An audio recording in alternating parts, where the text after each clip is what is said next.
Welcome to lesson 11.5 and 11.6, multiplying and dividing integers. We're combining these two lessons into one because when it comes to multiplying and dividing integers, the act is exactly the same. You divide just like you would divide, multiply just like you would normally multiply. There are just little rules that will help you know whether your answer is positive or negative. Now, this can really get confusing because the rules are different for adding than they are for multiplying and dividing. So the rules for multiplying and dividing are the same, but they are different from the rules for adding. So we're going to take a look first at multiplying integers. So if you take a look at this, if a good guy comes to town, so two positives, that would be a good thing. So that would give us a positive. If a bad guy comes to town, a positive and a negative, that would give us a bad thing, a negative.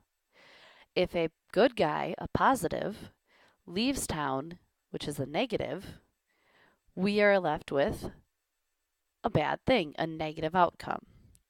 And if a bad guy leaves town, so two negatives, now think about this, a bad guy leaving town, will it actually end up being a good thing for us? So this actually helps you relate back to your rules if you look at each of these as positives and negatives only. So we're going to take a look at how that works with multiplication. Multiplication is repeated addition. So if I take 2 plus 2 plus 2 plus 2 plus 2, I can change it to 5 times 2, and I know that that equals 10. So if I look at this as with negatives, negative 2 plus negative 2 plus negative 2 plus negative 2 plus negative 2 would have to give me a negative 10 because I know that when I'm adding all negative numbers, my answer would be negative. And since they're all negative, I can just add and then put my negative sign in front. So I know that even turning it into a multiplication problem, the 5, okay, because I had 5 negative 2's, times negative 2 would still have to give me a negative 10. Right, so if I look at 5 times 4, that would turn into 5 plus 5 plus 5.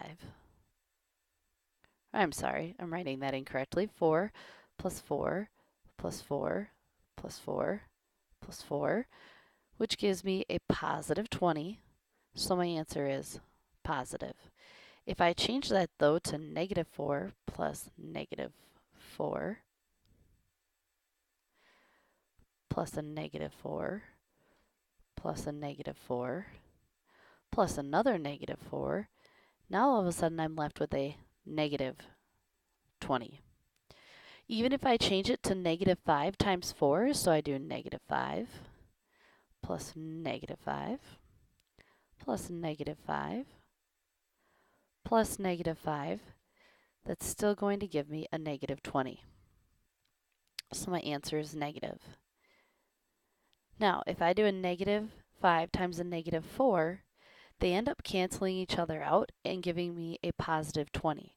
There is no good way to picture this for you, so we just have to remember that two negatives, so a bad guy leaving town, does leave us with a positive.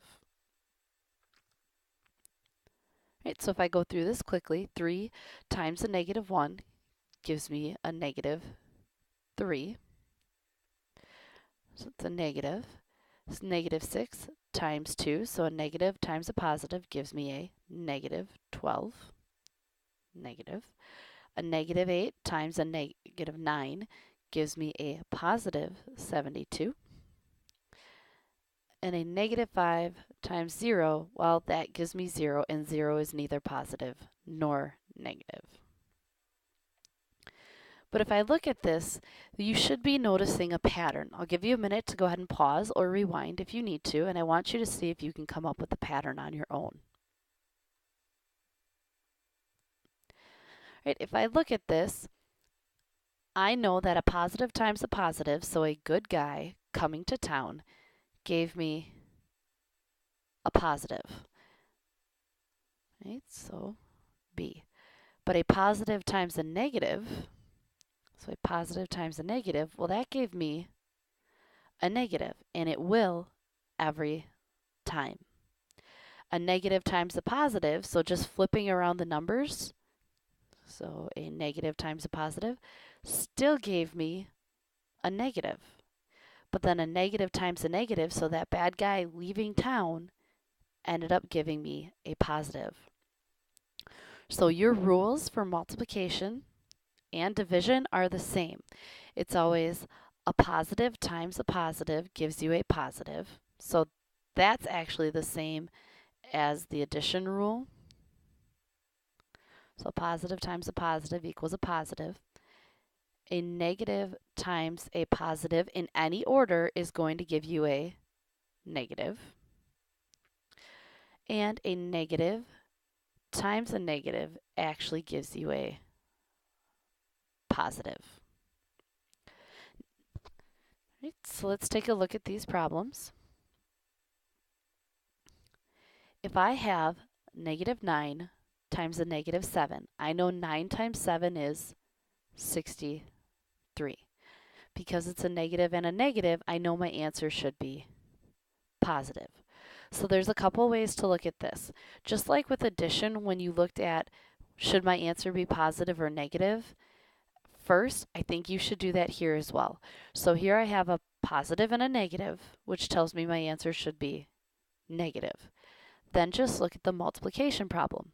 8 times 9 is 72, but I decided because it's a positive and a negative, my answer should be negative. Right, and if we look here, negative 64 times 15, it's a negative and a positive, so my answer should be negative. And I can go to the side and just do 64 times 15. I don't have to worry about the negative sign yet. Okay, that gives me 20. 6 times 5 is 30, plus 2 is 32. 4 times 1 is 4. 6 times 1 is 6. So I get 960. Notice I multiplied just like I normally would, and then now, because I know my answer should be negative, I put that negative sign in the front. Now, when you have more than two numbers, you have to go step by step. So if I have a negative times a negative, that's going to give me a positive. But now, when I take that positive times my negative, it's actually going to give me a negative. Right? So your rules aren't always flawless. They're not always going to work perfectly for you. You can't just say, oh, negative, negative, negative has to be positive. You have to realize that they undo each other. So negative times negative undoes and gives you a positive, but then that positive times a negative undoes that and gives you a negative. So in this case, you would have gotten negative 2 times a negative 5 would have given you a positive 10, and you still would have been multiplying that by a negative 9. 10 times 9 is 90, but since it's positive times negative, it would have been negative 90. All right, so when we're using division, you have to think of what division does. In this case, you're taking negative 8 and splitting it into 4 parts. Each part would be negative 2. Okay, because you're taking that negative 8 and you're putting, okay, so you have one group here, one group here, one group here, and one group here. Well, I have a negative 1, negative 1, negative 1, negative 1.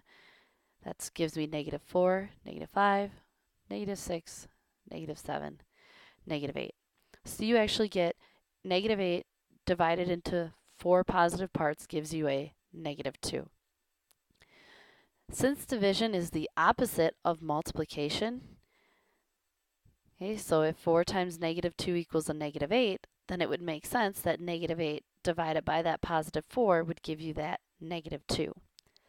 Because of this, your rules for multiplication and division are exactly the same. A positive divided by a positive always gives you a positive. A positive divided by a negative always gives you a negative. A negative divided by a positive, so just because we flipped it, doesn't change the sign. It will change your answer, because remember, division can't be flip-flopped, but it doesn't change the fact that your answer is still negative, and a negative divided by a negative still gives you a positive.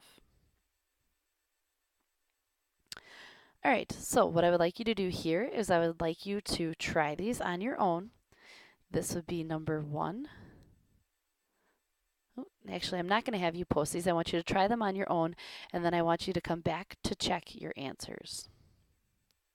All right, so negative 81 divided by 9, you know your answer should be negative. 81 divided by 9 is 9, so you get a negative 9. A negative and a positive means my answer should be negative. I know 21 divided by 7 is 3, so I know my answer has to be negative 3. 45 and a negative 5 means my answer should be negative. I know that that gives me 9, so my answer is negative 9. A positive or a negative divided by a negative gives me a positive. So I know my answer here is 6, and it will stay as a positive 6. All right, so just like we talked about when we were doing our addition problems, I want you to make sure that you're looking at the words and what's important and what is telling you whether your number is positive, negative, and so on. So each month, Michael has $5 deducted from his checking account for a charitable contribution. How much gets deducted in 1 year? I want you to write this as an expression using your integers, so using negatives, and then I would like you to find your answer. So on Edmodo, I want you to write the expression. Remember, it's deducted, so you'll have to have a certain type of number in there. And I also want your answer. Again, if you have any questions, please make sure to post them onto Edmodo or write them down so we can go over them in class.